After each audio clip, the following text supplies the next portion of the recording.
Xenosystems Fragments. Chicken. Nickland. Narrated by Skeptical Waves. When political polarization is modeled as a game, the result is chicken. The technical basics are not very complicated. Reiterated Prisoner's Dilemma, RPD, is socially integrative.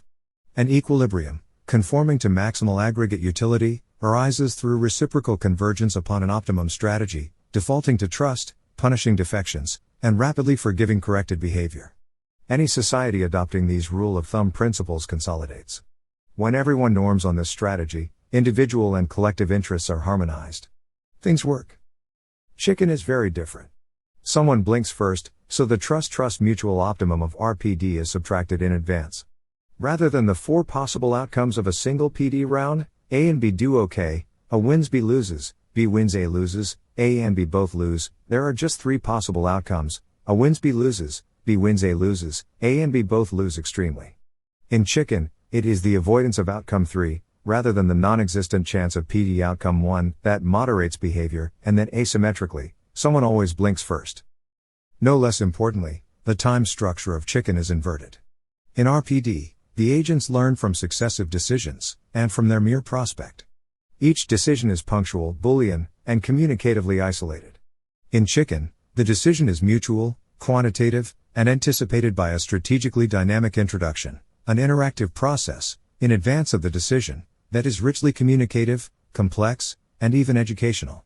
In addition, when compared to PD, chicken reiteration is remarkably complicated. More on that in a moment. Consider the classic chicken game. Two drivers accelerate towards each other, and the one who swerves, blinks, loses. If neither swerves, both lose, worse.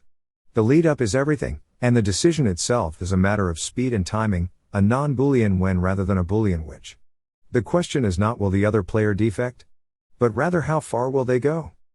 Thomas Schelling made an intellectual specialism out of chicken, and his understanding of the classical version was sharpened by the concept of credible commitment. How far will they go? How could a player ensure that his opponent does not win?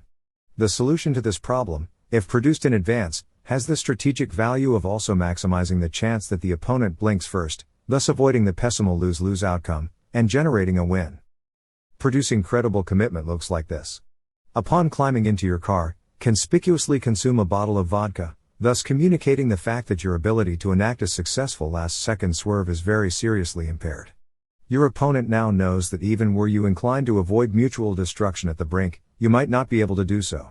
Then, once both cars have accelerated to a high speed, rip out your steering wheel and throw it out of the window.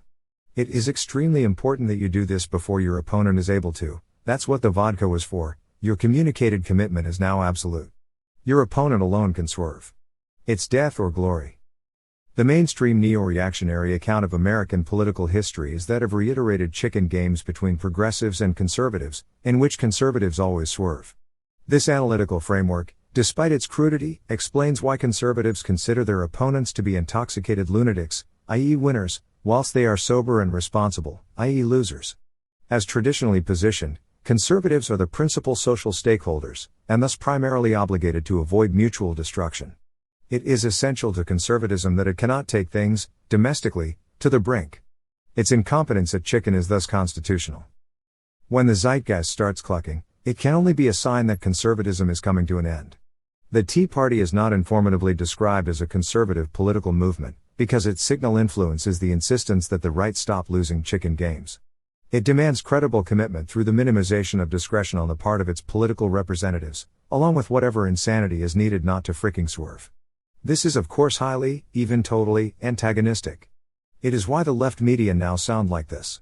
Before all significance is consumed in partisan rhetoric, it is important to note that the loser in a chicken game, even the merely probabilistic virtual loser, necessarily thinks that its opponent is insane.